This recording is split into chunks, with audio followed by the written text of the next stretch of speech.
शुरुआत करेंगे बड़ी खबर के साथ। आपको बता दें, खबर भोपाल से है, जहां पीसीसी चीफ कमलनाथ का बयान सामने आया है। उनका सम्मान हुआ है। पहले तो आपको बता दें, पिछड़ा वर्ग संगठन ने कमलनाथ का सम्मान किया, कार्यक्रम आयोजित किया गया था जहां कमलनाथ पहुंचे थे, उनका सम्मान हुआ।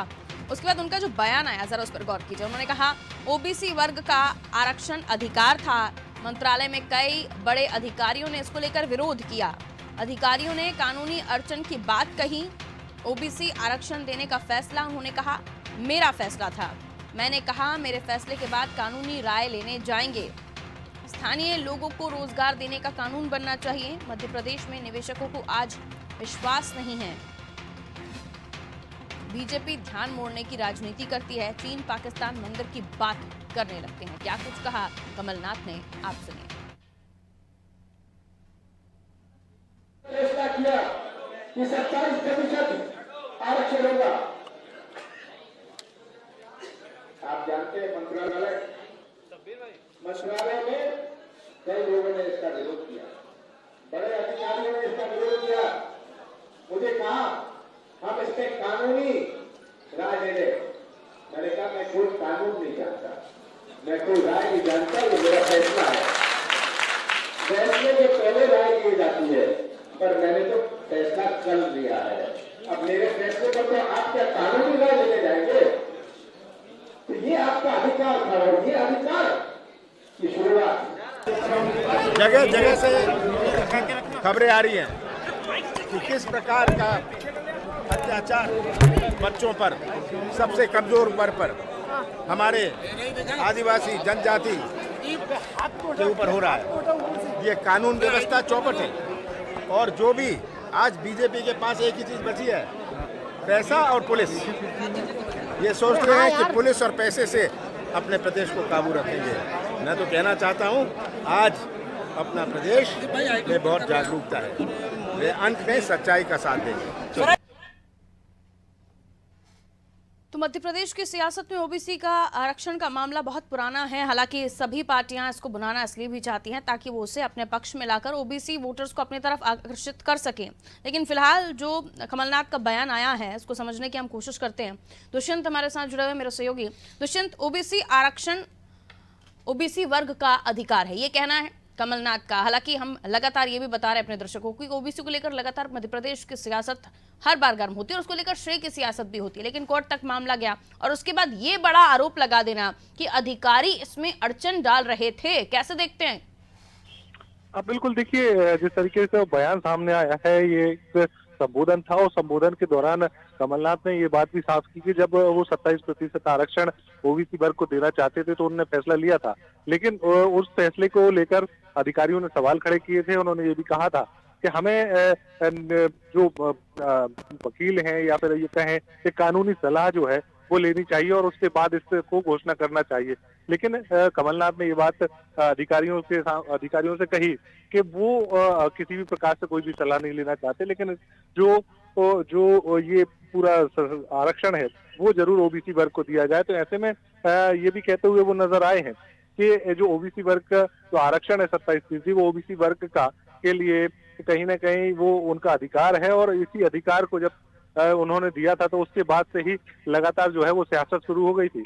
और कहीं ना कहीं जब बीजेपी की बात आती है और बीजेपी को अधिकारों की बात आती है तो बीजेपी कहीं ना कहीं मंदिर, पाकिस्तान और चीन की बात करने लगती है। कभी इन बातों पर चर्चा नहीं करती कि जिन बातों में किसी वर्ग का या किसी युवा बेरोजगार का हित होता है। तो ऐसे में कहीं ना कहीं लगातार सवाल उन्होंने बीजेपी पर किए हैं, साथ ही साथ निशाने भी उन्होंने सरकार पर साधे हैं। ऐसे में अब देखना ये है कि जो लगातार ओबीसी वर्ग की जो आरक्षण को लेकर सियासत मध्य प्रदेश में देखने को मिल रही है, वो सियासत का रुख क्या होगा, किस तरीके से वो मूड जो है वो कहीं ना कहीं मध्य प्रदेश में देखने को मिलेगा। क्योंकि राजनीतिक और सियासी हलकों में लगातार गर्माहट है और ओबीसी आरक्षण को लेकर लगातार राजनीति देखने को मिल रही है। ऐसे में अब बीजेपी और कांग्रेस जो कहीं ना कहीं आमने सामने है, अब श्रेय किसको जाता है या श्रेय कौन ले पाता है, ये भी देखने वाली बात होगी। थोड़ा पीछे जाना चाहते हैं हम दुष्यंत आपके साथ, और उस तमाम मुद्दे को चाहते हैं कि हमारे दर्शकों को एक बार फिर से याद दिलाया जाए कि पूरे मामले को लेकर किस तरह से कोर्ट तक ये भी मामला गया। ओबीसी आरक्षण 27% देने की बात कमलनाथ के कार्यकाल में शुरू हुई, लेकिन अब हम देख रहे हैं कि शिवराज जी ये कहते हैं कि कोर्ट में पक्ष हमने रखा, लेकिन कांग्रेस कहती है कि सही तरीके से सरकार ने पक्ष नहीं रखा। इस पूरे मामले को जरा याद करा दीजिए। बिल्कुल, देखिए जब 15 महीने सरकार में कांग्रेस रही, उस दौरान 27% आरक्षण की घोषणा जो है वो ओबीसी वर्ग के लिए कमलनाथ ने की थी। लेकिन कहीं ना कहीं जब सरकार सत्ता में नहीं रही, उसके बाद इस पूरा मामला जो है कहीं ना कहीं अधर में लटक गया था। और जब इस पूरे मामले पर कोर्ट में याचिकाएं दायर की गई, जब ये पंचायत चुनाव यहाँ पर आयोजित किए जाने थे, प्रक्रिया पूरी आयोजित की जानी थी, तो उस दौरान कांग्रेस ने इस परिसीमन को लेकर और अन्य जो रोटेशन को लेकर कहीं ना कहीं यहाँ पर सवाल खड़े करते हुए कोर्ट में याचिका लगाई। लेकिन वो याचिका कहीं ना कहीं 27% आरक्षण पर केंद्रित हो गई। तो ऐसे में सरकार पर कांग्रेस के ये आरोप रहते हैं कि सरकार ने किसी भी प्रकार से अब तक जो याचिका लगाने के पहले किसी भी प्रकार से सरकार ने कोर्ट में पक्ष नहीं रखा, जिस वजह से ओबीसी वर्ग को अब तक आरक्षण नहीं मिल पाया 27%। लेकिन जब इसको लेकर कांग्रेस इनिशिएटिव लेती है और कांग्रेस सवाल जवाब कोर्ट में करवाती है, तो कहीं ना कहीं सरकार सवालों के घेरे में आ जाती है। इस तरीके के आरोप भी सरकार पर लगाए गए। हालांकि सरकार की ओर से लगातार, चाहे मुख्यमंत्री हो, चाहे मंत्री हो या फिर विधायक हो, तो वो लगातार यही कहते हुए नजर आए कि पूरा जो यहाँ पर जो बात रखी जानी थी पिछड़ा वर्ग के लिए और जिस तरीके से आरक्षण उनको मिलना था, तो पूरी बात उन्होंने रखी है। कांग्रेस सिर्फ आरोप लगाती है, कांग्रेस किसी प्रकार से काम नहीं करती। तो ऐसे में आरोप और प्रत्यारोप जरूर हुए, और कोर्ट की टिप्पणी के बाद फिर ये भी कहा गया कि अब सरकार के पाले में गेंद है, तो सरकार को ही तय करना है कि 27% आरक्षण जो है वो किस तरीके से दिया जाए और कब तक दिया जाए। तो ऐसे में अब सरकार के सामने ये बात आई है कि सरकार ने एक मंत्री समूह का गठन किया, और मंत्री समूह के गठन में भी ये बात साफ नहीं हो पाई कि ओबीसी आरक्षण 27% कैसे दिया जाएगा। तो इस बात को लेकर अब आरक्षण और जो पदोन्नति में आरक्षण है, तो वो दोनों अलग अलग बातों को लेकर कहीं ना कहीं यहाँ पर स्थिति साफ नहीं हो पाई है। तो पदोन्नति की बात करें या फिर हम ओबीसी आरक्षण की बात करें, तो दोनों मामलों में कहीं ना कहीं सरकार अभी तक स्थिति साफ नहीं कर पाई है। तो ऐसे में एक तरफ तो अधिकारी कर्मचारी यहाँ पर सरकार के खिलाफ बात करते हुए नजर आते हैं, वहीं दूसरी तरफ विपक्ष भी यहाँ पर सरकार के खिलाफ खड़ा हुआ है। तो ऐसे में अब राजनीति जो है वो कहीं ना कहीं लगातार गर्म है, और आरक्षण चाहे प्रमोशन में हो, चाहे फिर ओबीसी आरक्षण की बात करें, तो दोनों मामलों को लेकर कहीं ना कहीं सरकार पर सवाल दागे जा रहे हैं। बिल्कुल, लेकिन एक बड़ा वर्ग है ओबीसी वोटर्स का मध्य प्रदेश में, और न केवल मध्य प्रदेश से ये संदेश पूरे देश में भी जाता है। ओबीसी को लेकर दोनों ही पार्टियों की स्ट्रैटेजी या उनकी सोच क्या है। अब ये जो बयान कमलनाथ का सामने आया है, इससे आप समझ रहे हैं आने वाले समय में कितना फायदा होगा या नुकसान होगा कांग्रेस को? क्योंकि कांग्रेस का वीक पॉइंट ये है कि वो अपने डिसीजंस को, अपनी सोच को जमीन तक पहुंचाने में कामयाब नहीं हो पाती है, क्योंकि इतना नुकसान उन्हें सिंधिया और सिंधिया गैंग के जाने के बाद हुआ है, क्योंकि काफी ज्यादा कार्यकर्ता और वोटर्स शिफ्ट हुए। तो अब ये चीज कैसे अपने पाले में या फिर अपने फायदे के लिए उपयोग कर पाएगी कांग्रेस? इससे फायदा होगा भी या नहीं? देखिए, कोशिश वही है। पारुल, एक बात को समझना होगा कि जो ओबीसी वर्ग के जो लगभग 52% या 55% के आसपास जो यहाँ पर जनसंख्या मध्य प्रदेश में है, तो उसको ध्यान में रखते हुए इस बात को लेकर तय किया जाना है कि 27% आरक्षण कब मिल पाता है और किस तरीके से मिल पाता है। लेकिन उसके पहले ही अगर कांग्रेस की बात करें, तो कांग्रेस की बात कहती हुई नजर आती है कि सबसे पहले 27% आरक्षण की घोषणा जो है वो कांग्रेस ने सरकार में रहते हुए की थी, और उसके बाद से ही लगातार जो है कहीं ना कहीं बीजेपी इस पर सवाल खड़े करती रही है। अब कांग्रेस की प्रयास ये है कि जनता के बीच में पहुंचकर, ओबीसी वर्ग के बीच में पहुंचकर ये उनको बताया जाए कि सरकार। मैं आपको रोकना चाहूंगी, गोविंद मालू जी इस वक्त हमारे साथ बीजेपी से जुड़े हुए हैं। मैं लौटूंगी आपके पास। गोविंद मालू जी, बहुत स्वागत करती हूँ आपका अनादि टीवी पर। नमस्कार। गोविंद मालू जी, कमलनाथ जी का बयान, जहां ओबीसी वर्ग के जो लोग हैं उनका सम्मान कर रहे थे संगठन की तरफ से, उन्होंने कहा कि अधिकारी कानूनी लड़ाई में अड़चन पैदा कर रहे थे ओबीसी आरक्षण के मामले में। ये भी वो कहते हुए नजर आ रहे हैं। वो कहते हैं ओबीसी वर्ग अधिकार है, ओबीसी वर्ग को अधिकार है आरक्षण का। ये तमाम बयान तो उनके जो निकल कर सामने आए हैं, उसमें ये बड़ी बात है कि अधिकारी जो हैं वो कानूनी अड़चन डाल रहे हैं। इसलिए तब भी और अब भी जो सरकार जो है ओबीसी आरक्षण पर कोई बड़ा कदम नहीं ले पा रही है। देखिए, कांग्रेस की आदत शुरू से रही है।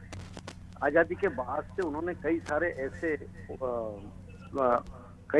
ऐसे टोटके किए, उसको मैं टोटका कहूंगा, चाहे वो ग्रामीण सामुदायिक विकास की बात हो, उसको उन्होंने उस समय ब्लॉक बनाए, ब्लॉक का अधिकारी बनाया, लेकिन क्या वो वहां तक पहुंचा पाए विकास की यात्रा को? और फिर वो अधिकारियों पर मत्थे मढ़ देते हैं। कांग्रेस अक्षम रही है अपने एडमिनिस्ट्रेशन में भी, और गुड गवर्नेंस के मामले में तो कोसों दूर रही है, करप्शन में शीर्ष पर रही है। नहीं, लेकिन गोविंद मालू जी, ओबीसी आरक्षण को लेकर सरकार के पाले में गेंद, ये कोर्ट की तरफ से जो डिसीजन आया उसके बाद इसी तरह की बातें होने लगी, तो उसके बाद क्यों कोई पर्टिकुलर डिसीजन नहीं ले पा रहे आप लोग? सरकार ने डिसीजन ले लिया, लोग कोर्ट में चले गए, कांग्रेस ने खड़े कर दिए कोर्ट में ले जाने के लिए लोगों को। तो कांग्रेस एक तरफ को ये एक हाथ देती है, दूसरे हाथ से लेने की कोशिश करती है। जब यदि कोर्ट में मामला चल रहा है, बाकी जहां पर आरक्षण जो सब जुडिस नहीं था, जो सेक्टर, उसमें बीजेपी ने आरक्षण दिया है। और यहाँ क्यों नीट की परीक्षा में केंद्र सरकार के हमारे प्रधानमंत्री मोदी जी ने तक ने आरक्षण दे दिया है। तो देखिए, आरक्षण का जहाँ तक सवाल है, भारतीय जनता पार्टी पिछड़े वर्ग के प्रति अपनी पूरी उसके साथ सहानुभूति भी रखती है, और उनको पूरा उनका हक और सम्मान मिले उसके लिए लगातार कोशिश करती है। और उसको हम जहाँ तक सरकार का सवाल है, जो कोर्ट में चले गए, उसके अलावा जितने भी सेगमेंट्स हैं, सब में हमने आरक्षण देकर के और उनको लाभ दिलाया है। नहीं, लेकिन 27% आरक्षण सरकारी नौकरियों में सर, सरकारी नौकरियों में था ना, जो 2-3 जिन सेक्टर्स में आपत्ति है, जिसमें कोई कोर्ट गया है, उनको छोड़ के बाकी सब दूर हमने आरक्षण दे दिया है। जहाँ पर कोई कानूनी दाव पेच नहीं है, कोई अड़चन नहीं है, कोई सब जुडिस नहीं है, कोई न्यायालय में प्रकरण नहीं है, वहाँ दे दिया हमने। दुष्यंत मेरे साथ बने हुए हैं, मैं आपकी बातों को लेकर उनसे भी चर्चा करना चाहूंगी। चलिए, लगता है संपर्क टूट गया। लेकिन गोविंद मालू जी, अगर आप सब कुछ कर चुके हैं, आपका ये कहना है, जो कि कांग्रेस को बिल्कुल हजम नहीं हो रहा, कांग्रेस ये बार बार फिर ये क्यों सवाल खड़े करती है कि ओबीसी वर्ग का आरक्षण अधिकार है, जो अधिकार आप दे रहे हैं उसे लेकर कमलनाथ जी कह रहे हैं, तो जाहिर सी बात है जमीनी स्तर पर वो चीजें नहीं पहुंच रही हैं। कमलनाथ जी को तो माननीय शिवराज जी का सम्मान करना चाहिए, और ओबीसी आरक्षण में जिस पक्ष के साथ, जिस दृढ़ता के साथ वो खड़े हैं, और जिस विजिविषा के साथ उन्होंने उसको लागू कराने के लिए और पूरी पेशबंदी की है, मैं समझता हूं कि कमलनाथ सरकार ने केवल कंकर डाल के और लहरें गिनने का काम किया है, और अपने मियां मिट्ठू बनने का काम किया है। कांग्रेस का चरित्र दोहरा रहा है, 2 फेसेस ऑफ कांग्रेस, एक आरक्षण के पक्ष में, एक आरक्षण के विरोध में, और उसके बीच में वो लगातार इस लैया को डगमग करके झुलाते रहे हैं और लोगों को का भावनात्मक शोषण करते रहे। दुष्यंत हमारे साथ बने हुए हैं। दुष्यंत, गोविंद मालू जी कह रहे हैं कि हम जहां पर आपत्ति है बस उन्हें छोड़कर बाकी सब जगह हमने आरक्षण लागू कर दिया, तो फिर कमलनाथ जी का ये कहना कितना जायज है? गोविंद मालू जी कुछ और कह रहे हैं, हकीकत कुछ और है। दुष्यंत, हाँ, देखिए, अलग अलग तरीके से अपनी अपनी बातें कहने का सबको अधिकार है, लेकिन जिस तरीके से सरकार की अगर बात करें, तो सरकार ने 3 भर्तियों को छोड़कर 27% आरक्षण की बात कही थी, लेकिन कहीं ना कहीं उसको सही नहीं मानते हुए कोर्ट ने उस पर रोक लगाई थी कि अभी फिलहाल किसी भी आदेश को या ये कहें कि किसी भी प्रकार से कोई भी भर्ती में इस प्रकार से आरक्षण लागू नहीं किया जा सकता। तो उस पर जरूर उस पर टिप्पणी की थी, और उसके बाद कहीं ना कहीं सरकार ने सरकार के खिलाफ में जब कांग्रेस याचिका लगाती है, तो उसके बाद फिर इस पूरे मामले को लेकर कहीं ना कहीं राजनीतिक उठापटक शुरू होती है, सरकार भी हरकत में आती है, और तमाम सारे जो गतिरोध है उनको निपटाने का काम किया जाता है। फिर जब गतिरोध खत्म हो जाते हैं, उसके बाद सरकार को सुप्रीम कोर्ट एक बार फिर से टिप्पणी करती है, और टिप्पणी करने के बाद सरकार के पाले में गेंद आती है।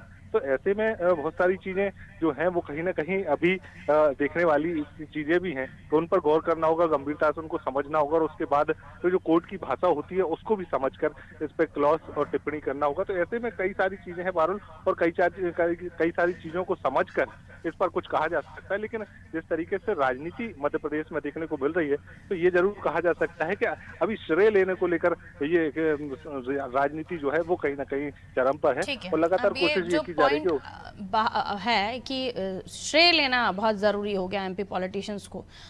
मैं लौटूंगी आपके पास दुष्यंत। गोविंद मालू जी भी हमारे साथ बने, फिरोज सिद्दीकी जी अब हमारे साथ कांग्रेस से जुड़ गए हैं, मैं उनके पास जा रही हूँ। फिरोज जी बहुत बहुत स्वागत आपका अनादि टीवी पर। सुन पा रहे हैं आप मुझे? फिरोज सिद्दीकी जी आवाज मिल रही है आपको मेरी? पानी डाल यार। फिरोज सिद्दीकी जी आवाज मिल रही है आपको मेरी?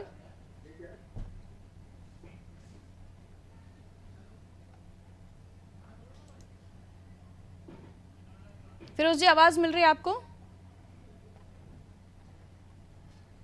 फिरोज जी को आवाज नहीं मिल रही है शायद हमारी, हम कोशिश करेंगे उनसे संपर्क दोबारा कर सकें।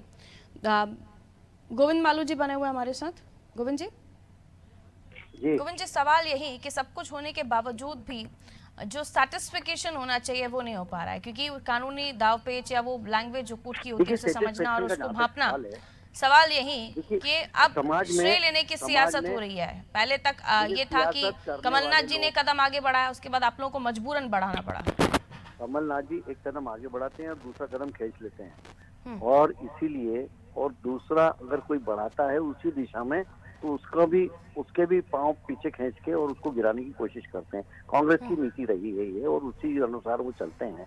मैं समझता हूँ कि कुछ विघ्न संतोषी लोग यदि पिछड़े वर्ग के आरक्षण में कोई ऑब्स्ट्रक्शन खड़ा कर रहे हैं, कुछ विरोध खड़ा कर रहे हैं, इसलिए सरकार को दोष दिया जाना ठीक नहीं। और दूसरी बात यह है कि सरकार जब न्यायालय में कोई मामला है तो न्यायालय का निर्णय होने के बाद ही सरकार उस पर निर्णय ले सकती है, उसके इतर निर्णय नहीं लिया जा सकता, क्योंकि सब संविधान से बंधे हैं, नियम कानून से बंधे हैं। बाकी जितने भी बाकी जगह पर है जहां पर सरकार दे सकती है, उसने अपनी भूमिका का और अपने इच्छा शक्ति के द्वारा उस वर्ग को लाभ पहुंचाने की पूरा प्रयास भी किया है और उसको क्रियान्वित भी किया। फिरोज जी को भी आवाज मिल रही है हमारी? हाँ, कौन आना दी? फिरोज सिद्दीकी जी आवाज मिल रही है आपको मेरी? क्या फिरोज जी को आवाज नहीं मिल रही है। हेलो फिरोज जी आवाज मिल रही है आपको मेरी? हाँ, अब मिल रही है आपकी आवाज।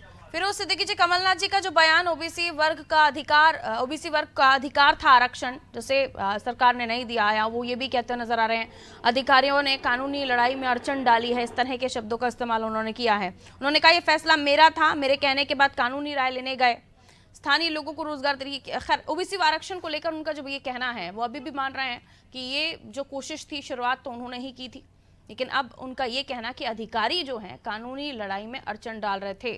क्या कहेंगे इस पर? बिल्कुल सही बात की कमलनाथ जी ने कि कानूनी लड़ाई में अधिकारी लोग अड़चन डाल रहे हैं।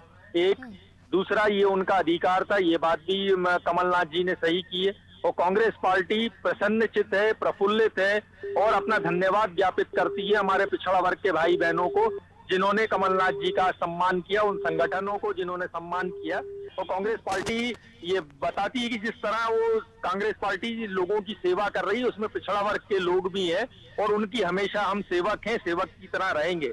जहाँ तक अधिकारियों का सवाल है तो जो एक टाइपो एरर की गई, 27% आरक्षण, जो ओबीसी की पॉपुलेशन को 27% लिख दिया गया जबकि वो थी 52% और उसको 27%। तो ऐसे जो प्रशासन में बैठे कई लोग हैं जो नहीं चाहते कि पिछड़ा वर्ग के लोगों को किसी तरीके से कोई आरक्षण मिले, पिछड़ा वर्ग के लोग जो है आगे आए, पिछड़ा वर्ग को उनका अधिकार मिले। इसलिए कमलनाथ जी ने जो भी कहा है वो वास्तविकता कही है। और अब भारतीय जनता पार्टी के पाले में ये गेंद है कि वो कितनी जल्दी जो है कमलनाथ जी द्वारा पारित 27% ओबीसी आरक्षण को वो ओबीसी भाइयों के घर घर तक पहुंचाते हैं। ये भारतीय जनता पार्टी और शिवराज सिंह की सरकार को करना है। बिल्कुल, लेकिन फिरोज जी, टाइपो एरर का शब्द आपने इस्तेमाल किया। जाहिर है अधिकारी किस तरह से ये तमाम चीज़ों को, पढ़े लिखे लोग हैं, आईएएस आईपीएस रेंज के ऑफिसर्स हैं, और इस तरह की बात अगर आप बता रहे हैं कि टाइपो एरर था 27 और 52 में कोई अंतर नहीं समझा गया, लेकिन अब इसको लेकर बीजेपी को तो कहने का मौका मिल रहा है कि आप लोगों की नीयत में ही खोट था। देखिए, अगर हमारी नीयत में खोट था तो वो आरक्षण कैसे पारित हो गया? भारतीय जनता पार्टी तो इस बात का जवाब नहीं देती कि वो 15 साल सरकार में रही, 3 पिछड़ा वर्ग के मुख्यमंत्री रहे। कोई 3 काम बता दे जो उसने पिछड़ा वर्ग के फायदे के लिए किए हो, उनके अधिकार के लिए किए हो। और पिछड़ा भारतीय जनता पार्टी तो कहती थी 50% से ज्यादा आरक्षण हो ही नहीं सकता, और अब कैसे हो गया? कमलनाथ जी लाए 27% का आरक्षण। लेकिन जब भी पिछड़ा वर्ग या इस देश का गरीब कोई भी हक मांगने जाता है तो उसको इसी तरीके से अदालतों में परेशान किया जाता है, कभी अदालतों के माध्यम से, कभी किसी चीजों से। इस बात की भी ओबीसी भाई समझ रहे हैं और इसकी भी वो निर्णायक लड़ाई लड़ रहे हैं, और एक लड़ेंगे और ओबीसी भाई जीतेंगे। कांग्रेस पार्टी उनके साथ खड़ी है, उनके पीछे खड़ी है। ठीक है फिरोज जी, लेकिन ये उनका जो कहना कि अधिकारियों ने कानूनी अड़चन की बात उन्होंने कही है, और कई मंत्रालय में कई बड़े पद के अधिकारी जो हैं वो इस मामले को लेकर विरोध कर रहे थे या अड़चन डाल रहे थे, ये अधिकारियों पर ठीकरा फोड़ रहे हैं आप कमलनाथ जी, तो जाहिर है समझ तो आ ही रहा है। अधिकारियों के ऊपर जो टाइपो एरर की, जिसको लेके भारतीय जनता पार्टी कोर्ट को ये नहीं बताती कि ये टाइपो एरर है, वो भारतीय जनता पार्टी उस 27 के आंकड़े को फंसी हुई है। हम कहते हैं कोर्ट को बताए कि ये टाइपो एरर है, कहीं कोई अधिकारियों ने फाइल कुछ भेजी और उसको घुमा के आदेश कुछ लिख दिया, तो उसको करेक्ट कराने का काम भारतीय जनता पार्टी का उसको कराना चाहिए। वो सवाल क्यों पूछती है? भारतीय जनता पार्टी शासन में बैठी है, उनको इस कामों को कराना चाहिए। फिरोज जी, अगर टाइपो एरर है, कोर्ट की जो लैंग्वेज अभी जो सामने चीज़ें निकल कर आई हैं, अब ऐसे में देखना ये होगा कि इस मामले को लेकर, क्योंकि पीसीसी चीफ कमलनाथ तो बताते हुए नजर आ रहे हैं कि मेरा सोच था, मेरा फैसला था, और भारतीय जनता पार्टी कह रही है कि आपका सोचना था, आपका फैसला था, तो आप कर क्यों नहीं पाए, और अब जब हो गया है तो श्रेय लेने की सियासत हो रही है। खैर, बहुत बहुत शुक्रिया फिरोज जी हमारे साथ जुड़ने के लिए। कांग्रेस से फिरोज सिद्दीकी जी हमारे साथ बने हुए थे, और वहीं बीजेपी से गोविंद मालू जी हमारे साथ जुड़े हुए थे, जिन्होंने अपनी बात रखी। बहुत बहुत शुक्रिया आप दोनों का हमारे साथ चर्चा में जुड़ने के लिए।